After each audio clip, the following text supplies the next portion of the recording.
दोस्तों, welcome to inclusive study centre. इस video में हम एक बहुत ही इम्पोर्टेंट टॉपिक के बारे में डिस्कस करना चाहते हैं जो कई दिनों से बहुत ज़्यादा न्यूज़ में है।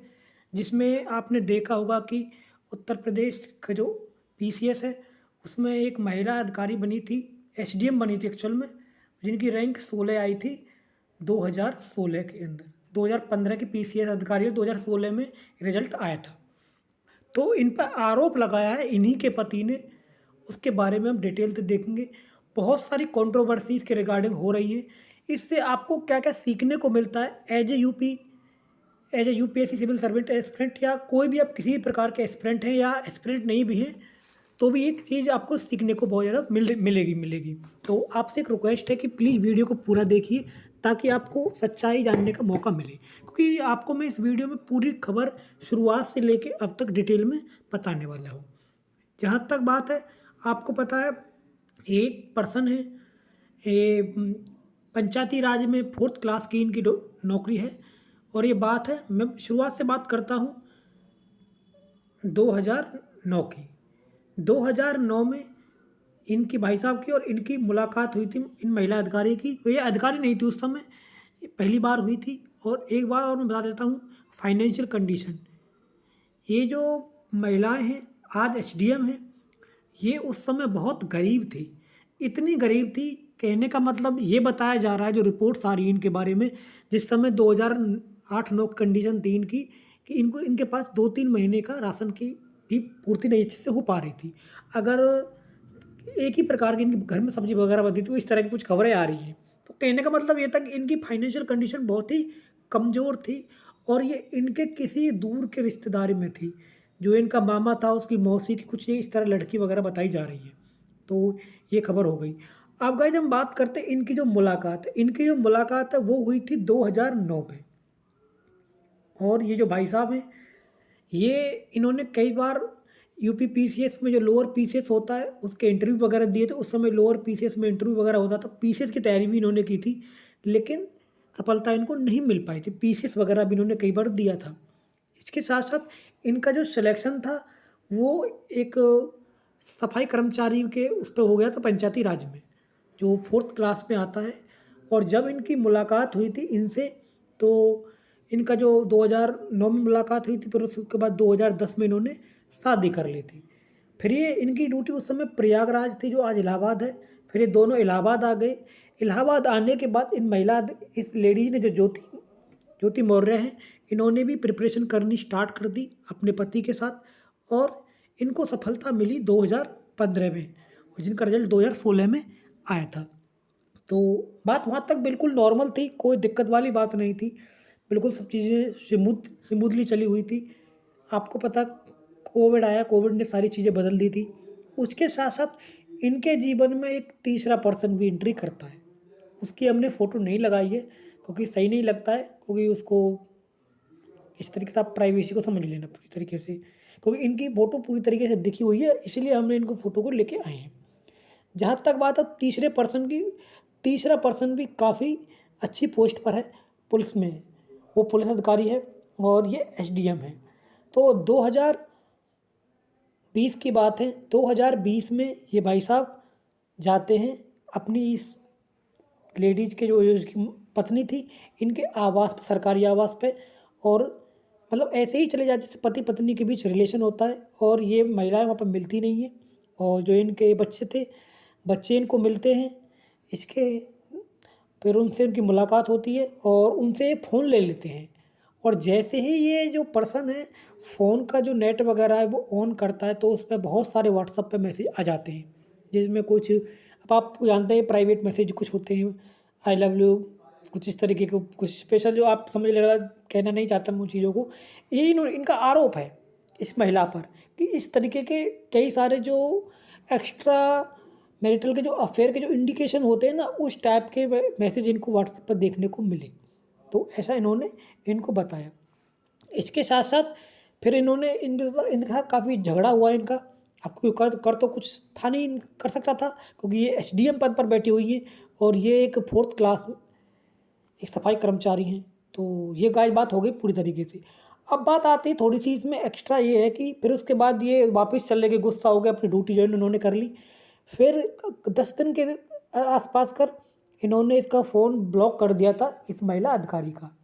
फिर उसके बाद ये अचानक से फिर आते हैं उस घर पर जो इनका सरकारी आवास था, तो वहाँ पर ये कहते हैं कि ये बता रहे हैं कि इन्होंने, इस भाई साहब ने, इस जो इसकी धर्मपत्नी थी इसको, और जो तीसरा पर्सन है जो पुलिस में है, काफ़ी अच्छी पोस्ट पर कमांडेंट है, होम होम कमांडेंट है, होम गार्ड वगैरह कुछ इस तरीके का पोजीशन है उसकी, उसके साथ इसको रिलेशन बनाते हुए देख लिया था।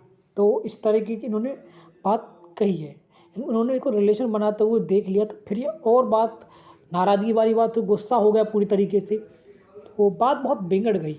तो फिर इन्होंने इसके साथ साथ इन पर कुछ कंप्लेंट वगैरह करने की कोशिश की। अब क्योंकि ये दोनों ही इन्फ्लुएंशियल पर्सनालिटी थे, तो इतना आसान नहीं है कि किसी के खिलाफ, मतलब इन दोनों के खिलाफ वो आरोप लगाना।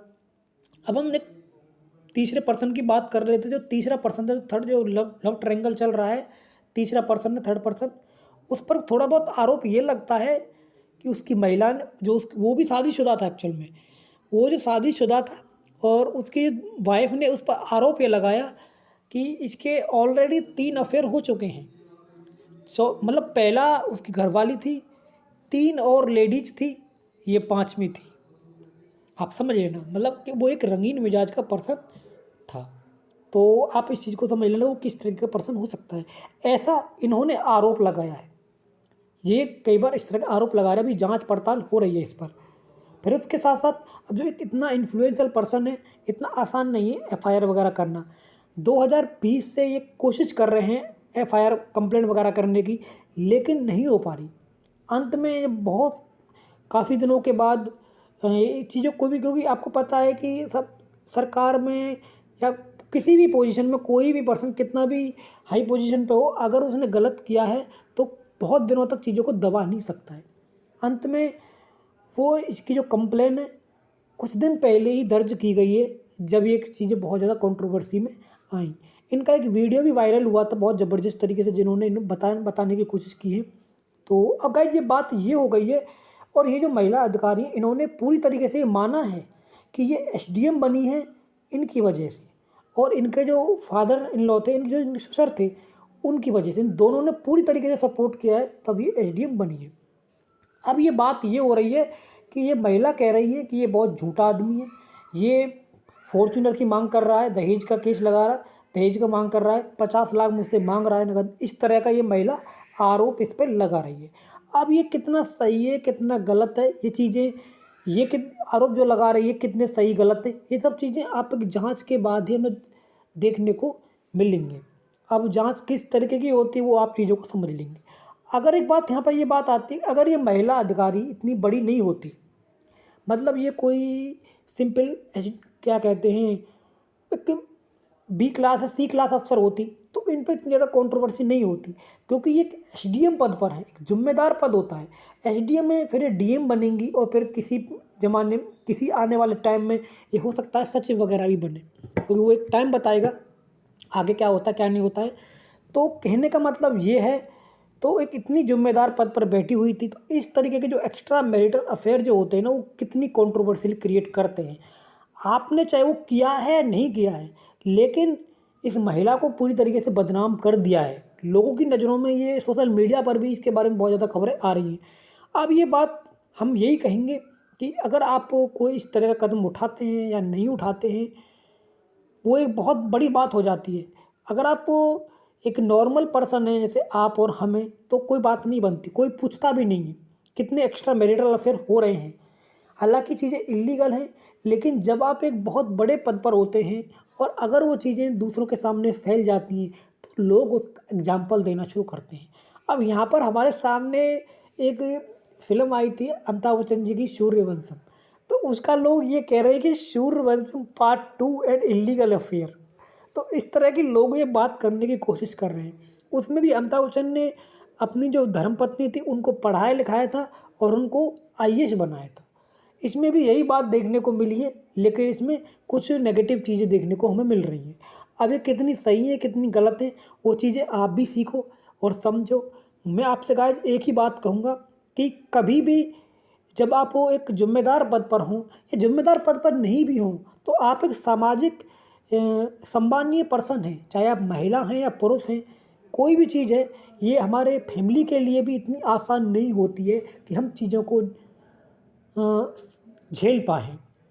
अब इन्होंने तलाक का भी नोटिस वगैरह कुछ दे दिया, कुछ इस तरह की भी खबरें आ रही हैं। अब वो देखते हैं आगे क्या होता है, क्या नहीं होता है। तो मैं बस यही कहूँगा कि आप इसमें जो आपके सामने बातें हों, आप कोई क्या सही लगता है, क्या गलत लगता है, वो आप कमेंट करके हमें बता सकते हैं। और एक अंत में बात ये कहूँगा कि इस तरह के इन्फॉर्मेटिव वीडियो को आप अगर हमसे ज़्यादा लेना चाहते हैं और तो उसके लिए आप हमारे चैनल को सब्सक्राइब कर सकते हैं, शेयर कर सकते हैं। धन्यवाद गाइज़, नमस्कार।